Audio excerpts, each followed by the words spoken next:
सूर्यगढ़ की, एक ऐसे राज्य की कहानी जो एक बहुत ही पुराने और अजीब से श्राप से जूझ रहा था। ये श्राप था एक रहस्यमयी नीली आग का, जिसे कोई बुझा ही नहीं पाता था। चलिए इस कहानी में गहरे उतरते हैं। 100 साल पुराना श्राप। सोचिए, हर पीढ़ी उसी एक डर में जी रही थी। तो सवाल ये है कि भाई ये टूटेगा तो टूटेगा कैसे, खासकर तब जब ताकत और अक्ल दोनों ही घुटने टेक चुके हों। चलिए कहानी की शुरुआत करते हैं सूर्यगढ़ की उस ज्वाला से। वैसे तो सूर्यगढ़ बहुत ही खुशहाल और समृद्ध राज्य था, पर एक डर था। एक ऐसा डर जो हर 100 साल में लौटकर आता और सब कुछ तबाह करने पर तुल जाता था। और इस डर का नाम था नीली आग। अब ये कोई ऐसी वैसी मामूली आग नहीं थी। ये पहाड़ों के बीच एक गहरी खाई से निकलती थी, और जो भी इसके रास्ते में आया समझो राख हो गया। और सबसे हैरान करने वाली बात, इसे बुझाने की हर कोशिश, हर तरीका बेकार हो जाता था। तो इस बार राजा ने, जो कि बहुत ही न्यायप्रिय थे, एक बड़ा ऐलान कर दिया। उन्होंने अपने तीनों बेटों के सामने एक शर्त रखी, एक चुनौती, कि जो कोई भी इस नीली आग का रहस्य सुलझा लेगा, वही वही बनेगा सिंहासन का अगला वारिस। मतलब अब बात सिर्फ राज्य की सुरक्षा की नहीं थी, बल्कि भविष्य के ताज की भी थी। तो भाई चुनौती तो दे दी गई।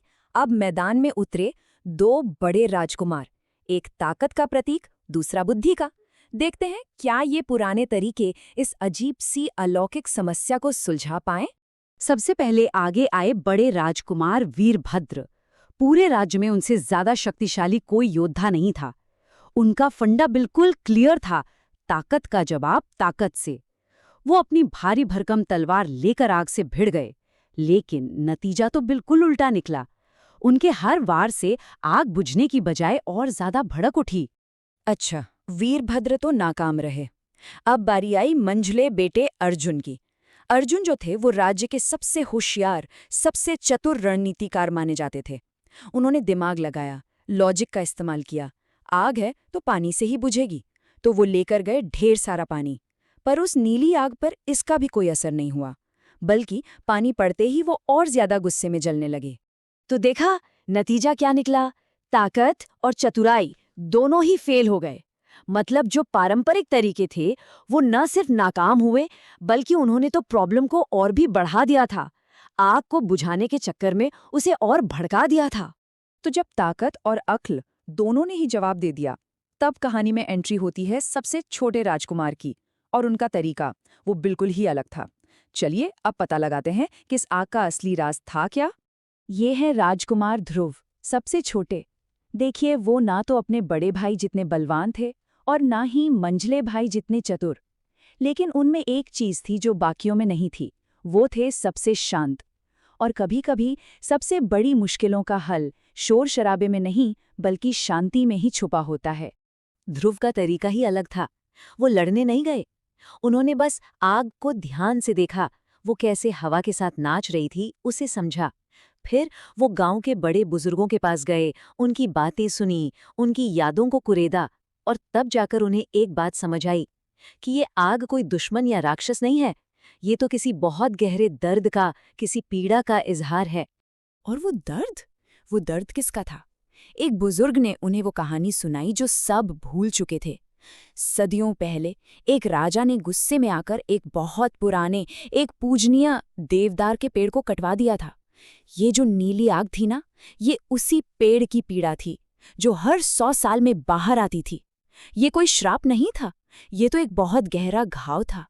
और जैसे ही समस्या की असली वजह पता चली, तो ये भी साफ हो गया कि इसका इलाज भी बिल्कुल अलग होगा।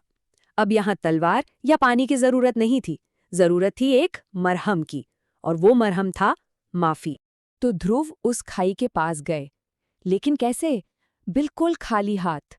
न कोई हथियार, न कोई योजना। उनके पास भेद के तौर पर सिर्फ एक चीज थी, एक सच्ची, दिल से निकली माफी। वो उस गलती की माफी मांगने गए थे जो सदियों पहले किसी और ने की थी। उन्होंने क्या किया? उन्होंने उस राजा की गलती के लिए क्षमा मांगी जिसे सब भूल चुके थे। उन्होंने खाई में बस एक मुट्ठी मिट्टी डाली और धीरे से कहा, तुम अकेले नहीं हो, हम तुम्हें याद करते हैं। ये सहानुभूति का एक बहुत छोटा सा कदम था, पर बहुत ही शक्तिशाली।